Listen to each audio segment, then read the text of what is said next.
আজকে সজনে ফুল দিয়ে একটি রেসিপি বানাবো।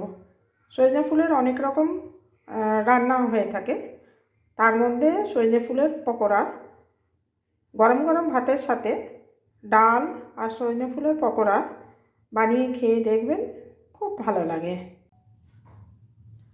এই সজনে ফুলের পকোড়া বানাতে এখানে আমি কতগুলো পরিষ্কার করে জলে ধুয়ে সজনে ফুল নিয়ে নিয়েছি। আর আমি কিন্তু এর সাথে অল্প দুটি মটরশুঁটি দিলাম। আর যা দিচ্ছি, সজনে ফুলের এই পকোড়া বানানোর জন্য এখানে আমি কিছুটা সজনে ফুল ভালো করে ধুয়ে নিয়েছি আর 8-10টা মটরশুঁটিকে ছাড়িয়ে এর মধ্যে নিয়ে নিয়েছি। এর সাথে আমি দেব এখানে বেসন দেবো।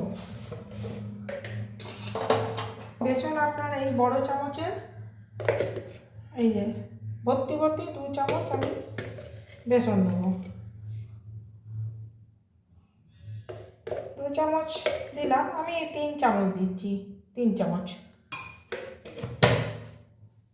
আর কাঁচা লঙ্কা কুচি দিচ্ছি, দেখুন গোটা একটা বড় সাইজের কাঁচা লঙ্কা কুচি দিলাম।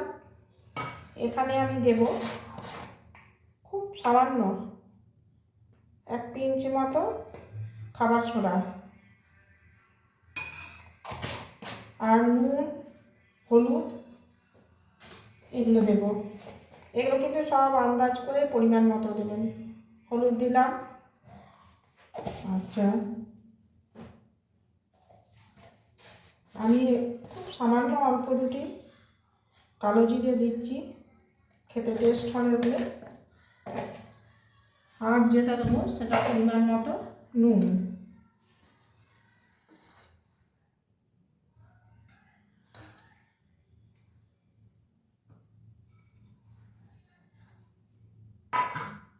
নুন দিলাম।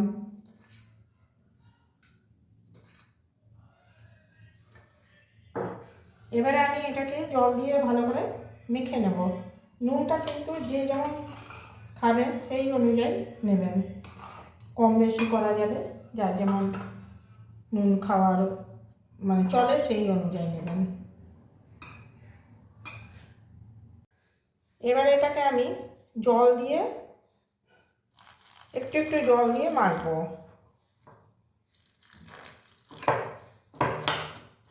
একেবারে বেশি জল দিয়ে দেবো না, তাহলে পাতলা হয়ে যেতে পারে। দেখুন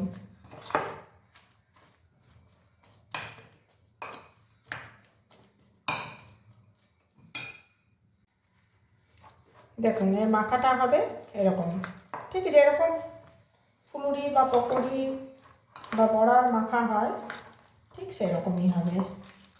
খুব সহজ, অথচ খেতে খুব ভালো হয়। এটি গরম গরম ভাতের সাথে ডাল দিয়ে আর এরকম বড়া ভাজা থাকলে দেখবেন খেতে কত ভালো লাগবে।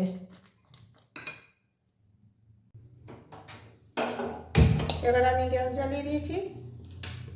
এবার গ্যাস জ্বালিয়ে কড়াইটা গরম হোক, এতে আমি পরিমাণ মতো সরষের তেল দেবো। এই পকোড়াগুলো কিন্তু সরষের তেলেই ভাজা হবে।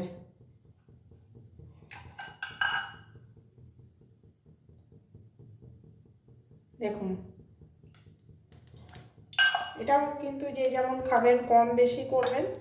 যারা বেশি তেল পছন্দ করেন না তারা কম তেলেও ভাজতে পারেন, আর যারা ডুবো তেলে পছন্দ করবেন তারা ডুবো তেলেই ভাজবেন। তেল গরম হয়ে এলে আমি এগুলো ছেড়ে দেবো। এবার আমি পরিষ্কার করে হাত ধুয়ে ভালো করে হাত দিয়ে আর একবার মেখে নিয়ে এগুলো ছোট ছোট পকোড়া বানিয়ে তেলে ছেড়ে দিচ্ছি। ছাড়ার সময় অবশ্যই গ্যাসের ফ্লেম একটু কম রাখবো।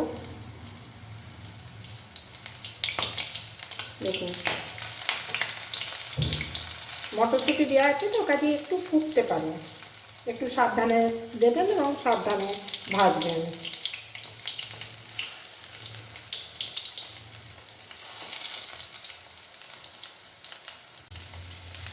এবার আমি এগুলোকে দেখুন একটু ভাজা ভাজা হয়ে গেছে একটি, আমি আস্তে আস্তে উল্টে দেব। উল্টানোর সময় একটু সাবধানে করবেন যাতে গরম তেল ছিটকে গায়ে না চলে আসে।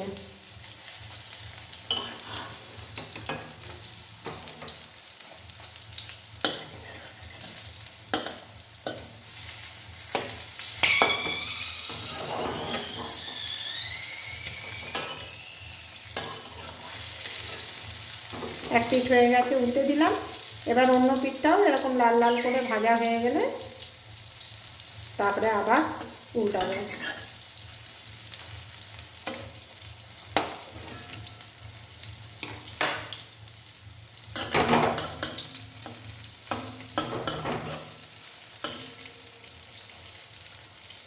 এই পকোড়াগুলো ভাতের সাথেও যেমন ভালো লাগবে, সেরকম চা কফি তার সাথেও খুব ভালো লাগবে স্ন্যাক্স হিসেবে।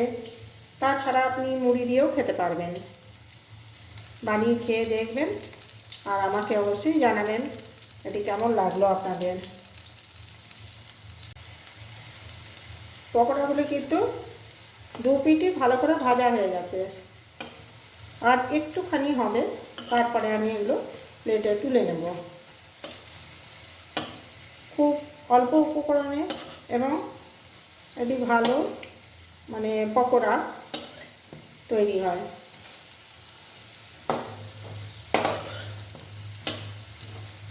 দেখুন এগুলো আমার হয়ে গেছে, এবার আমি এগুলোকে তুলে নেব সমস্ত।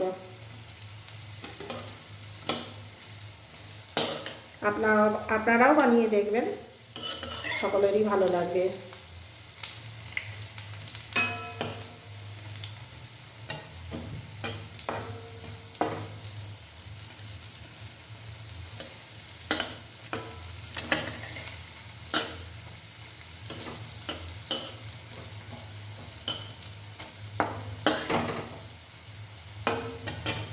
এবার আমি গ্যাসটি বন্ধ করে দিচ্ছি আর তুলে নিচ্ছি সমস্ত পকোড়া।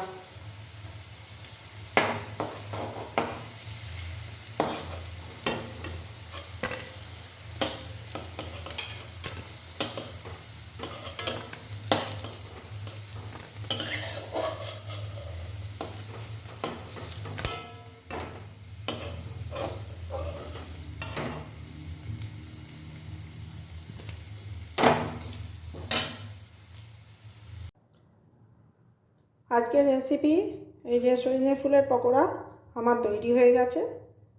দেখুন প্লেটে আমি সার্ভ করে দিয়েছি। কেমন লাগলো আপনারা জানাবেন আমাকে কমেন্ট করে।